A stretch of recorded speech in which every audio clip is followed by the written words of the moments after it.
અને વાત કરીશું મહાસંગ્રામની।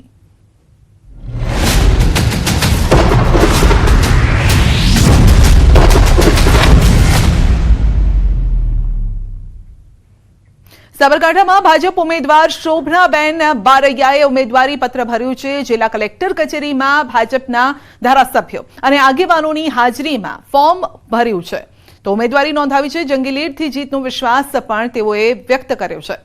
ધારાસભ્યો પણ હાજર રહ્યા। રેલી કાઢવામાં આવી હતી। સાબરકાંઠામાં ભાજપ ઉમેદવાર શોભનાબેન બારૈયા જો કે જ્યારથી તેમનું નામ જાહેર થયું ત્યારથી આ સીટ ઉપર વિવાદ પણ જોવા મળ્યો હતો, પરંતુ ત્યારબાદ હવે આ વિવાદ શાંત પડતો દેખાઈ રહ્યો છે। સમર્થનમાં મોટી સંખ્યામાં લોકો પણ હાજર રહ્યા હતા। શોભનાબેને કેસરીઓ સાફો પહેરી અને તેઓ પહોંચ્યા હતા અને ઉમેદવારી ફોર્મ ભર્યું હતું।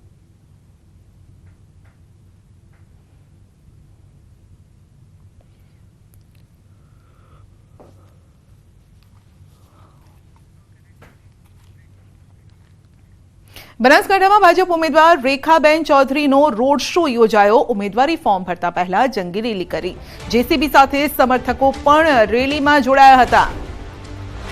તો રેખાબેન ચૌધરીનો રોડ શો યોજાયો। બીજેપીના ઉમેદવાર છે બનાસકાંઠા બેઠકથી અને તેઓ જેસીબી લઈને પહોંચ્યા હતા અને આપ જોઈ શકો છો જાણે કે કહેતા હોય કે ભલે જ્ઞાનીબેન ગમે તેટલો પ્રચાર કરે, જેસીબીથી ઉખાડી ફેંકવામાં આવશે એ પ્રકારનો ક્યાંક અહીંયા સંદેશ। જીત અમારી થવાની છે તો સામે ગમે તે હોય પરંતુ જીત બીજેપીની થશે એ વિશ્વાસ સાથે તેઓએ રેલી કાઢી હતી અને આપ જોઈ શકો છો રેખાબેન ચૌધરીનો આ રોડ શો। જેસીબીમાં કાર્યકર્તાઓ જોવા મળ્યા હતા તો કંઈક અલગ રીતે આ પ્રચાર પણ આ રીતે જોવા મળતો હોય છે।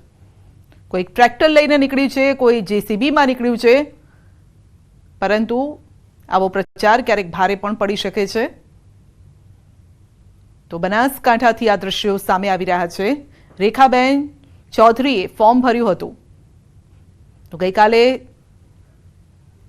જ્ઞાનીબેને ફોર્મ ભર્યું હતું જે કોંગ્રેસના ઉમેદવાર છે। સામસામે આ મહિલાઓની ટક્કર થઈ રહી છે બનાસકાંઠા બેઠક પર અને આજે મોટી સંખ્યામાં રેખાબેનના સમર્થનમાં લોકો જોડાયા હતા। બનાસકાંઠામાં રેલી યોજવામાં આવી અને ત્યારબાદ તેઓ ફોર્મ ભરવા માટે પહોંચ્યા હતા ત્યારે તેમની સાથે બીજેપીના નેતાઓ જોડાયા હતા, પૂર્વ સાંસદ પણ જોડાયા હતા।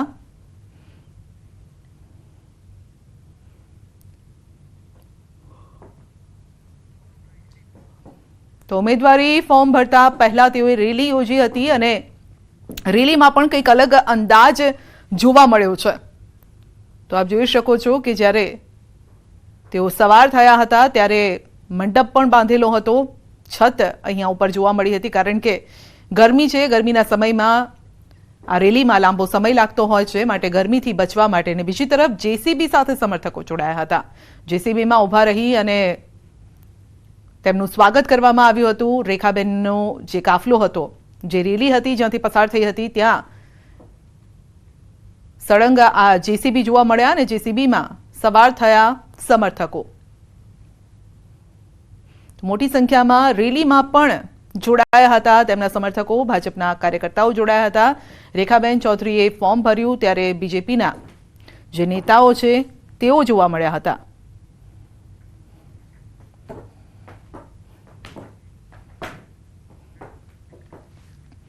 તો અલગ પ્રચારમાં અમરેલીમાં પણ આજે કંઈક અલગ રીતે પ્રચાર જોવા મળ્યો હતો। અમરેલીમાં કોંગ્રેસના ઉમેદવાર જેની ઠુમ્મરે ઉમેદવારી પત્ર ભર્યું। જેનીબેન ટ્રેક્ટર ચલાવીને ફોર્મ ભરવા માટે પહોંચ્યા હતા।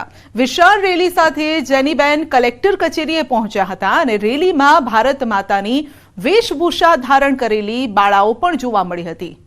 તો પરેશ ધાનાણી, પ્રતાપ દુધાત, વિરજી ઠુમ્મર સહિતના આગેવાનો સાથે રહ્યા। ડમી ઉમેદવાર તરીકે વિરજીભાઈ ઠુમ્મરે ફોર્મ રજૂ કર્યું છે તો પરેશ ધાનાણી ટ્રેક્ટરમાં આગળ બેસી ગયા હતા, જાણે કહેતા હોય કે હું તમારો સારથી છું।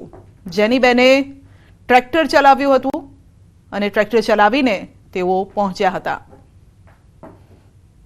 તો અહીંયા મોટો વર્ગ ખેડૂતોનો છે। ખેડૂતોને આકર્ષવા માટે આ એક અલગ આ પ્લાન પણ હોઈ શકે છે। તો ટ્રેક્ટર ચલાવીને જેનીબેન ઠુમ્મર પહોંચ્યા હતા ફોર્મ ભરવા માટે।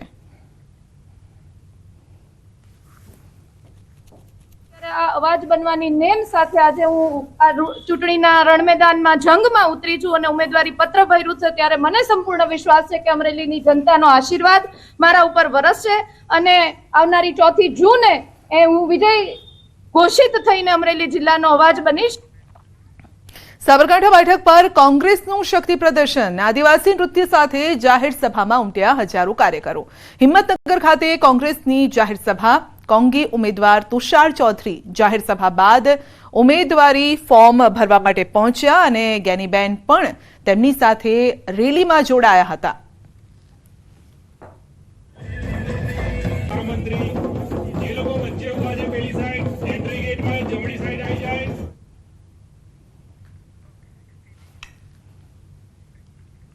કોંગ્રેસના ઉમેદવારોએ વાજતે ગાજતે ઉમેદવારી ફોર્મ ભર્યું છે। કચ્છમાં નીતેશ લાલણ, પંચમહાલમાં ગુલાબસિંહ ચૌહાણ, અમદાવાદ પશ્ચિમના ઉમેદવાર ભરત મકવાણા, અમરેલીમાં જેની ઠુમ્મરે, કલેક્ટર અને પોરબંદર બેઠક પર લલિત વસુયાએ ઉમેદવારી ફોર્મ ભર્યું છે। આ સમયે મોટી સંખ્યામાં કાર્યકર્તાઓ હાજર રહ્યા હતા।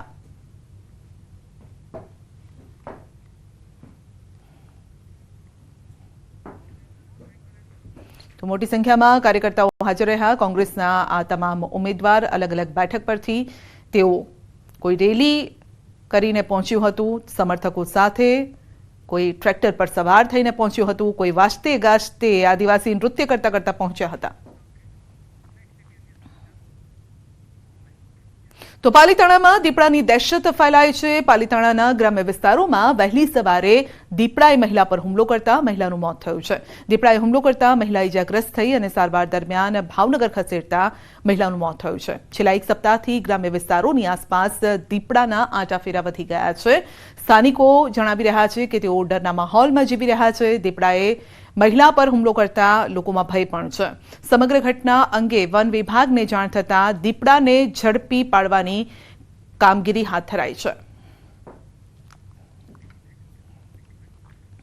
રાજકોટમાં પોલીસ ફરી વિવાદમાં ઘેરાઈ છે। પોલીસે યુવકને માર મારતા યુવકનું મોત થયું છે।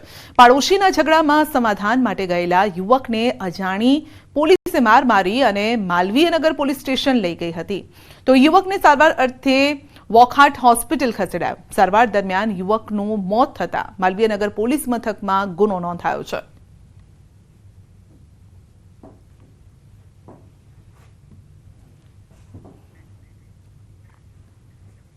પ્રેમમાં ચોર બનેલા આરોપીને અમદાવાદ ઝોન પોલીસે ઝડપી પાડ્યો છે। પ્રેમિકાના મોજ શોખ પૂરા કરવા માટે યુવક ચોરીના રવાડે ચઢ્યો હતો। વાહનોની ચોરી કરી આરોપી હર્ષદ મકવાણા પોતાની પ્રેમિકાના મોજ શોખ પૂરા કરતો હતો। વાહનોની ચોરી કરતો હતો અને પોલીસે બાતમીના આધારે હર્ષદ મકવાણાની ચોરીની એક્ટિવા સાથે ધરપકડ કરી છે। તો ચોરીના વાહનો જપ્ત કર્યા છે। ચોરીમાં અન્ય કોઈ વ્યક્તિની સંડોવણી છે કે કેમ તે અંગે પોલીસ પૂછપરછ કરી રહી છે। અને ત્રિશુલા પોલીસ સ્ટેશન ખાતે આરોપી તથા મુદ્દામાલ સોંપતા આરોપીની હાલ ધરપકડ કરી તપાસની કાર્યવાહી હાલ ચાલુ છે। ડુપ્લિકેટ ચાવી અને લોક તોડી અને જે રીતે એને સરળતા પડે એ રીતે પોતે ઓપરેન્ડીથી આ મોસાળ એક્ટિવા ચોરતો હતો। રામનવમીના તહેવારની રાજ્યભરમાં ધામધૂમથી ઉજવણી થશે, ત્યારે દ્વારકામાં પણ રામનવમીના દિવસે ભક્તોનો ઘોડાપૂરો મચશે। ભક્તોના સંભવિત ધસારાને લઈને દ્વારકા જગત મંદિરના દર્શનના સમયમાં ફેરફાર કરાયો છે। રામનવમીના દિવસે દ્વારકા જગત મંદિરમાં સવારે 6:30 કલાકે મંગળા આરતી થશે અને બાદમાં સવારે 8 થી 9 દરમિયાન મંદિર દર્શન માટે બંધ રહેશે, જે બાદ સવારે 10 થી 10:15 સુધી શ્રૃંગાર આરતી દર્શન ભક્તો કરી શકશે, જે બાદ બપોરે 12 વાગ્યાથી 1:30 વાગ્યા સુધી ઉત્સવ દર્શન થશે અને 1:30 થી સાંજે 5 વાગ્યા સુધી નિત્યક્રમ મુજબ મંદિર બંધ રહેશે। સાંજે 5 વાગ્યાથી નિત્યક્રમ મુજબ ભક્તો દર્શન કરી શકશે।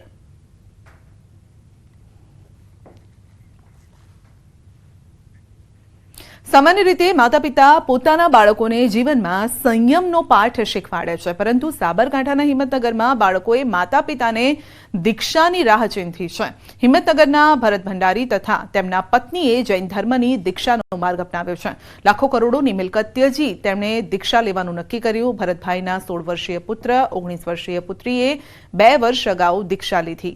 આર્થિક સુખ સંપત્તિ છોડી દીક્ષા લઈ લોકો માટે અનોખું ઉદાહરણ પૂરું પાડી રહ્યા છે અને આગામી 22 એપ્રિલે અમદાવાદ રિવરફ્રન્ટ ખાતે 36 વ્યક્તિઓ એક સાથે દીક્ષા લેશે, જેમાં હિંમતનગરના ભરત ભંડારી તથા તેમના પત્ની દીક્ષા લઈ સંયમના માર્ગે આગળ વધી રહ્યા છે. ભાવેશભાઈ અને જીનલબેન સંયમ માર્ગે જઈ રહ્યા છે.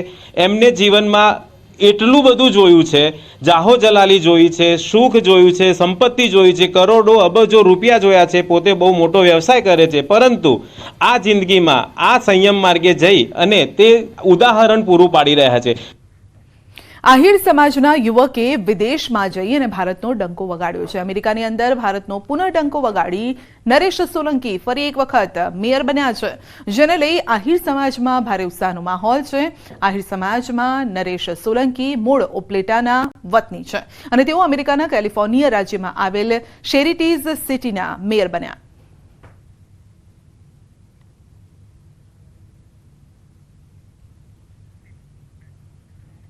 ખેડાના લોકસભાના ઉમેદવાર દેવસિંહ ચૌહાણે જંગી જનસભા સંબોધી કોંગ્રેસ પર કર્યા આકરા પ્રહારો. તો દ્રષ્ટિકરણની રાજનીતિમાંથી બહાર નથી આવી, મને કોંગ્રેસની ડિપોઝિટ જાય એમાં રસ છે, દેવસિંહનું કહેવું છે. રામ મંદિરમાં આમંત્રણ મળ્યું હોવા છતાં તેઓ આવ્યા નહીં, તો જેથી લોકોની ઉપસ્થિતિ જનસભા સંબોધી અને ભવ્ય રેલી યોજી હતી. દેવસિંહ પોતાની ઉમેદવારી નોંધાવવા માટે જઈ રહ્યા છે.